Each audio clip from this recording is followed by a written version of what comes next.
Hey guys, welcome back to my channel. So today's video is going to be an ACOTAR book talk. I am so excited to sit down and film this video. I wanted to give myself a little bit of time to kind of sit and reflect because I was very judgy when I had first finished reading it.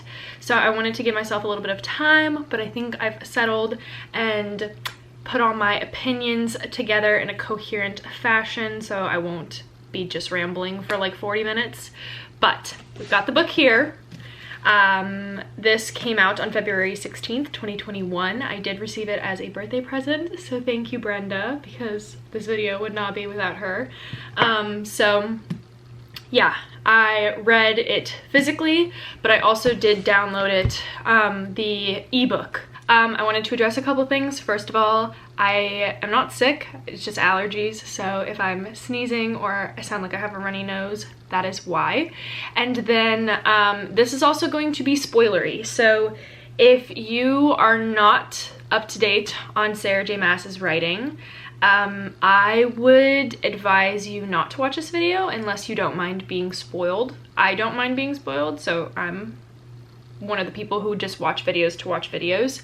But if it is something that you're not okay with, don't watch this video. I'm going to be talking about this book from the perspective of having read the entirety of the series, so the whole ACOTAR world, the first 3 books, the novella, and then ACOSF, and then also up until Kingdom of Ash. So if you haven't read Throne of Glass either, and you want 0 spoilers for that, don't watch this video. I'm only going to be talking about it for like a moment, but still. And then I also wanted to say today is March 31st, the day that I'm filming this. It is my 1-year anniversary on BookTube, and a couple weeks back I did hit 500 subscribers, so I am going to be holding a giveaway on this channel. So yeah, I just wanted to thank you guys if you've been here since the beginning. I really do appreciate it. I've had such a fun year doing YouTube, and I'm really excited to see where it goes. So I will have an update video, like a get ready with me update, where I will be talking about the TV adaptation. It's not going to be in this video. It has been announced though, that ACOTAR is going to be picked up by Hulu. Sarah J. Maas is currently writing it with, doing the screenwrite with Ron Moore, who, if you guys have been watching my channel, you know I absolutely adore the TV show Outlander. I've started reading the books by Diana Gabaldon, so I'm really excited about the show. That is an update video that will be coming soon. I talk a lot about mental health in it, where I see my channel growth for the next year, like content creation wise, and then also the TV show, kind of what I've been reading into lately, my reading slump. So that's going to be hopefully up next week. So yeah, I think that's all I wanted to address really quickly. And I'm also going to be doing this a little bit different from the only other book talk I've done on my channel, which was For an Ember in the Ashes. I'll have it linked if you guys want to watch it. But that I gave more of a synopsis, and since this is not the first book in a series, we're so far into this world, I'm not going to give a synopsis because it would just take like at least 40 minutes to get through the synopsis. So yeah, we're just gonna get into it. If I look down, it's because I wrote literally all of my thoughts out. So again, it would be more consolidated.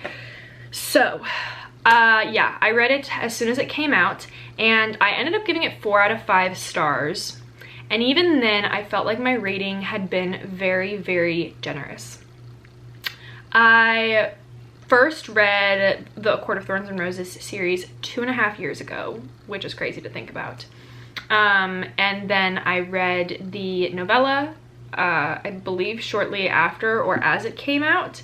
And then I had just been waiting for ACOSF to be announced. I knew it was coming because Sarah J. Maas had included a printed like sneak peek at the end of A Court of Frost and Starlight, sorry, which is the novella.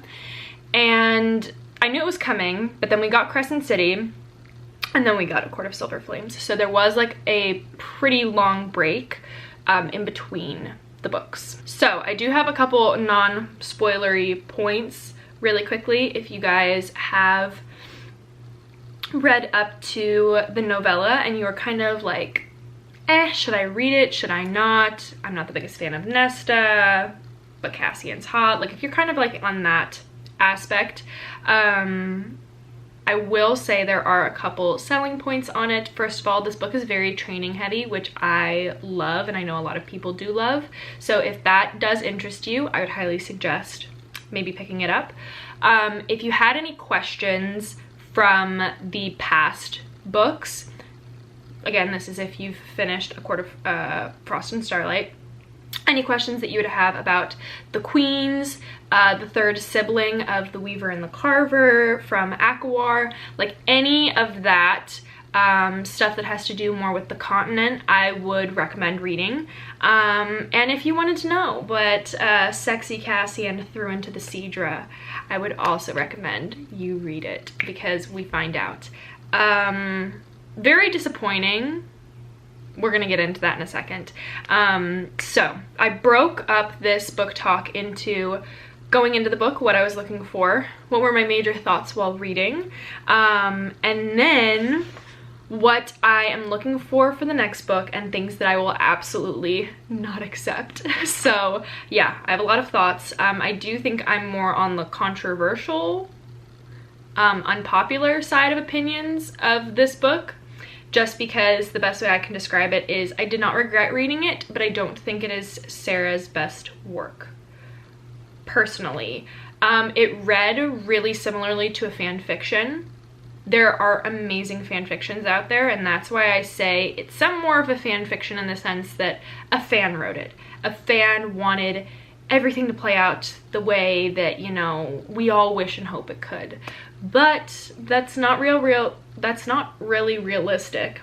And I know that this is fiction, but I do like some reality to it, some logistics, like to make sense a little bit. So I'll elaborate in a second. But going into the book, what I was looking forward to, or looking for, I wanted more of Amren, especially after how A Court of Wings and Ruin ended. I wanted to see what was going on with her. We did get a little bit of her and Varian is his name, the Prince of Adriata. We got more of their relationship, which was nice, and we got a little bit more of her as second in command and kind of the hierarchy of the inner circle in this book, which I really liked. Who is more with? I wanted more to have a love interest, a possible love interest, some spice, some jazz. Homegirl has been through it, and I really wanted that for her, and I think we kind of got it. Next, Azriel and Elaine.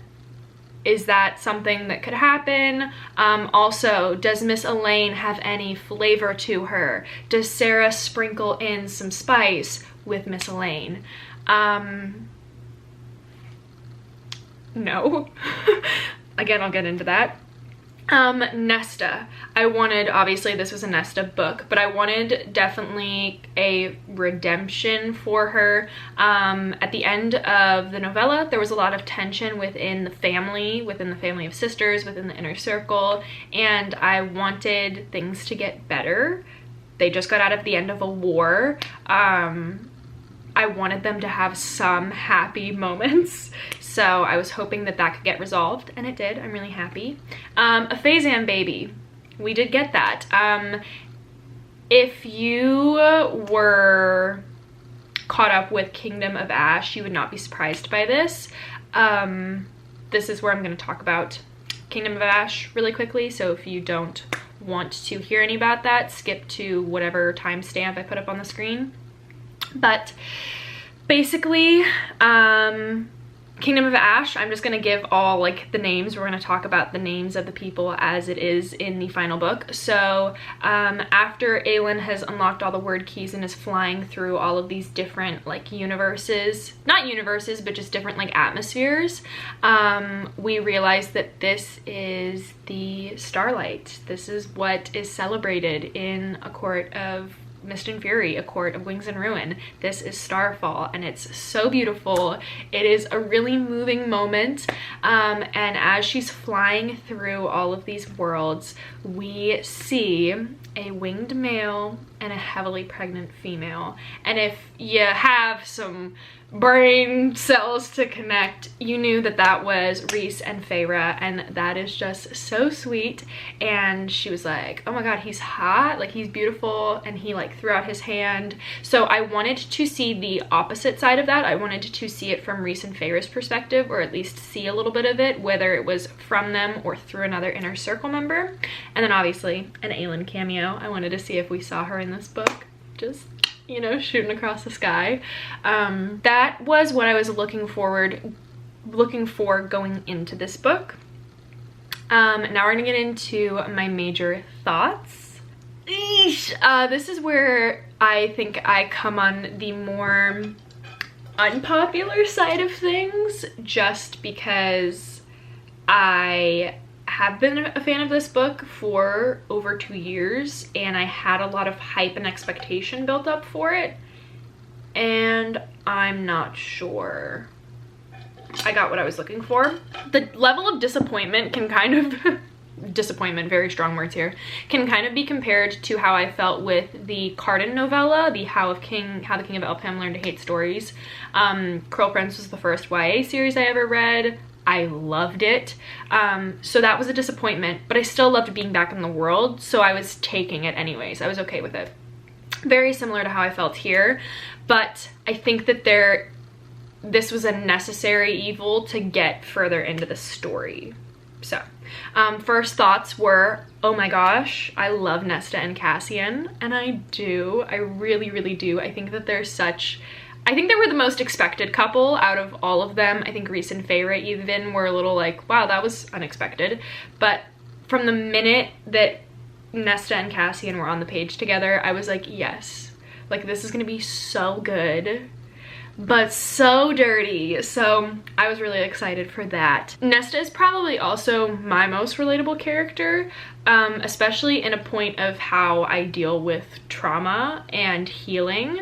So I really, really liked that. I'm not on par with the typical heroine badass. I would love to be. That's just not who I am. I feel like I'm much more related to Nesta in this book. Very much more into herself, maybe can come off a little bit bitchy, but you know, loves her friends and still has feeling and care. Obviously she was going through some shit. The book does pick up right as we leave off in the novella cameo chapter, beginning chapter. It is after the war, and Nesta is really dealing with it. She is resorting to drinking, partying all night, frivolous spending, and one-night stands, and it is really weighing on Rhys and Feyre, especially as the head of this court. So they kind of smack her down and say, you're gonna go up to the House of Wind, you're gonna train with Cassian, and you're not gonna be let down until you get your shit straight. And it's really like just an adult timeout, and I loved it. While we're on the topic, the House of Wind's personality, literally the star of the show, like the best character. So many great like comedic relief moments. I really liked the House of Wind. I hope we get more of it in other books just because it's funny. I could totally see the house babysitting, but that's another note. I loved the low-key found family aspect that we had with the three girls. Nesta kind of got her girl gang with Gwen and Emery, and I loved them together. I thought that it was so much fun. It was very like reminiscent of like high school days, of like having your girls. It was just really sweet, and I really liked it. And I also thought that this group could factor in a lot for our endgame relationships, which I'll talk about in a second, but I'm so excited. Next, the baby talk. I love children. I've been nannying since I was like 16. I love kids. I want kids of my own someday.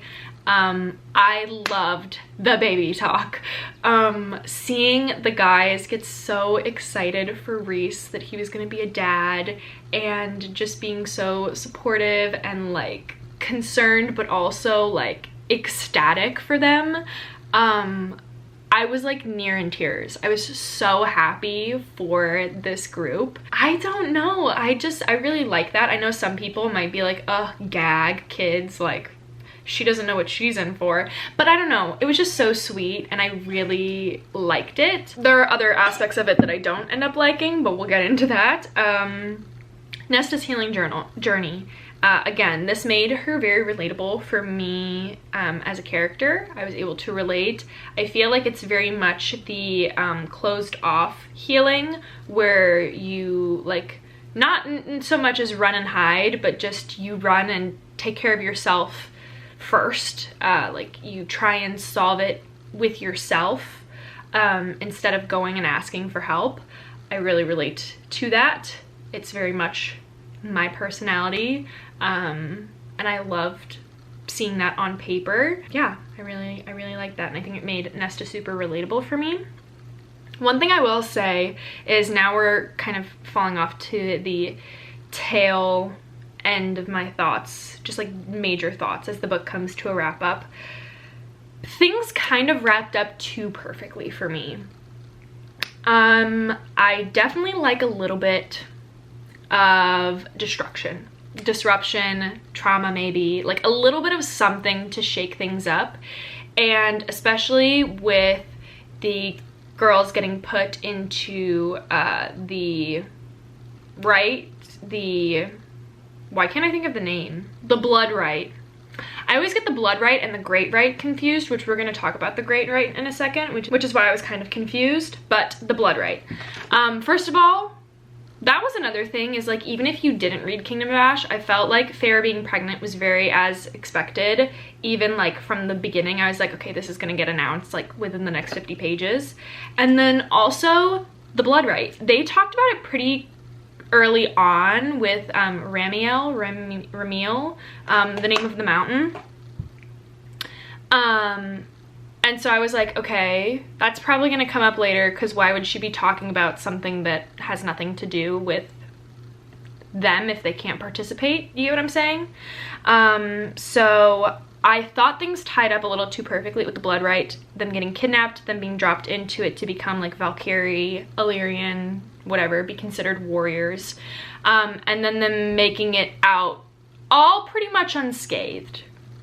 None of them were really going through it. I think they were all okay in the end. I did like it. I did like the parallels between them and, you know, Cass, Reese, and Azriel. I really liked that. But especially like the encounter with Brialyn.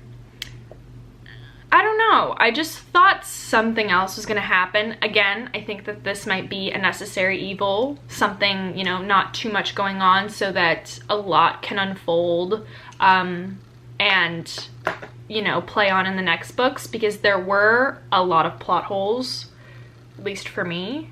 Again, we'll get into it in a second. But again, the girls in the right, I loved it. I loved seeing them band together, and again, the parallel between them and the boys. A thought I had at the very tail end. This was something I kind of had a fear of at the end of A Court of Wings and Ruin, when Reese was brought back, was that the author would not be able to kill off important characters. And that kind of proved itself again in this book. This is not me saying that I want Feyre to die, because I don't. I think that would be really, really detrimental to the story. I think that Reese and Feyre are such a great couple for each other. I love them. He's been through so much with Amarantha. She's been through so much with already dying once, and then having him die at one point. So it would definitely be rough, especially because they became like blood sworn, bonded, that like if one dies, the other does as well. That would basically leave the Night Court in like literally destruction. They would have no ruler, and it could lead for somebody to overpower and overtake, which could be juicy, who knows. But I think character death is important to a story. I think at a certain point, somebody needs to die when you keep putting your characters in these just unrealistic situations where they would not make it out. Feyre died and the High Lords brought her back. Rhys died and she had the High Lords bring him back. So we kind of had an Uno reverse, if you will. Now Feyre's dying again during childbirth and Nesta brings her back. We're also having a lot of repeat events, I feel like. Amren, you know, lost her powers, went into the cauldron to sacrifice and save everybody, and she lost her powers.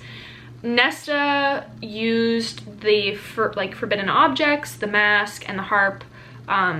You know, what's going on with that? Like, does she have any power left now? Is it diminished? What has she got? Silver flame, maybe? Who knows? Like, we didn't really get elaborated too much on that, so I'm definitely curious to see where that goes. But I think that within the next like 2 books, somebody needs to die. Probably an unpopular opinion. Also an unpopular opinion. I think it's gonna be Asriel or Tamlin. I feel like that could happen too, but I'll explain why I would think it's Tamlin in a second. We're gonna come full circle once you see what I want for the next books. Last major thought I had was for the bonus chapters. I have the Barnes & Noble exclusive edition, so we did get a Rhys and Feyre chapter at the very, very end. So we're gonna talk about the bonus chapters. So, if you guys watched my How I Annotate video, I'll have it carded because I did annotate the shit out of this book. I do tabs at the tops for scenes that really stand out to me and I want to talk about, like in a book talk or something, or with just friends on YouTube, whatever it might be. I also tab if it's something that I want to see in a future book. And this was one of them. So, Rhys and Feyre are talking in bed, I believe, or, you know, alone. They're talking about Elaine. And he says, have you ever seen Elaine act like that before? And Feyre says, no, I mean, she's been brave when she's had to be, but she's never been confrontational. And Rhys says, maybe she was never given the chance to be that way. And Feyre says, you think I stifle her? And he says, and this is the part that just, I think Sarah is lining it up to take the shot, and I give my full-fledged approval. He says, not you alone, but I wonder if everyone has spent so long assuming Elaine is sweet and innocent that she felt she had to be that way, or else she'd disappoint you all. With time and safety, perhaps we'll see a different side of her emerge. I can't. I fully support that. I want something to throw down. Now, I believe the Barnes & Noble and Waterstones edition both had that same chapter. A smaller bookstore that I cannot remember the name of had an Asriel chapter. Now, I wasn't gonna go buy the same book to get the Asriel chapter, so I just borrowed a copy and read it and then returned it back to my friend because I don't have the finances to be throwing around like that. But the Asriel chapter caused a lot of ruffled feathers on TikTok, on Twitter, YouTube, and I don't see the issue with it. I mean, let's break it down. First of all, I think a lot of people had the issue with him saying that Elaine was supposed to be his, but I want a real, honest answer. Are you genuinely telling me that we've made it this far into the book, you saw Rhys and Feyre come together, Cassian and Nesta come together, and you just didn't assume that the third sister would be with the third brother, like they're brothers? I mean, it was all kind of like, yeah, that would make sense. And I don't think he was saying it in like a property way as so much of like a cauldron mother blessed way that, like, you know, you guys were destined to be together. Both of my brothers are with both of the sisters, and there's a sister left and a brother left. Like, 2 + 2 = fish. Make it make sense. Do you know what I'm saying?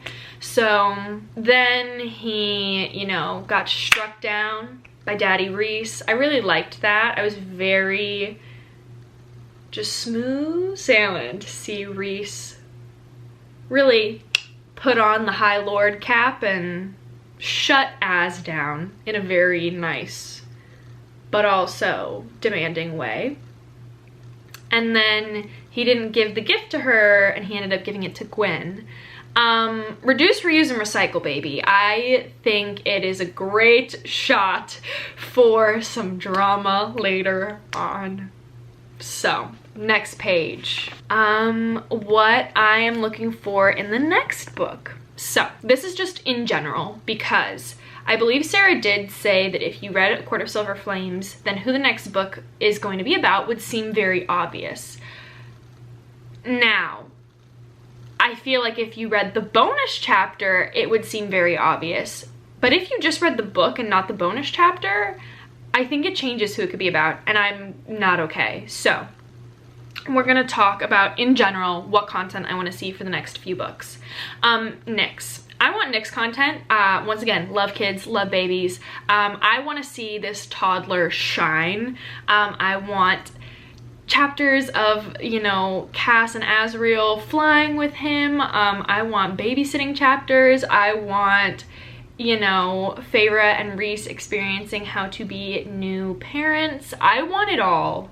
I do. I think that would be so incredibly sweet, and I'm really excited. Koeshi, I don't know how to pronounce his name.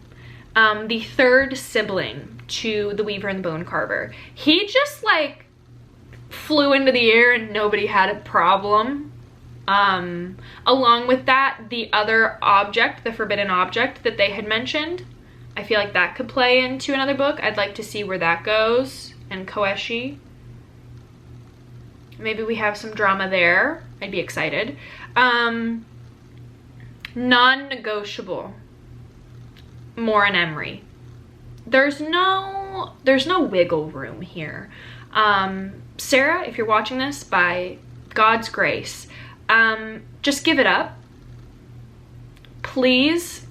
I need a small chapter. I need something. Because I know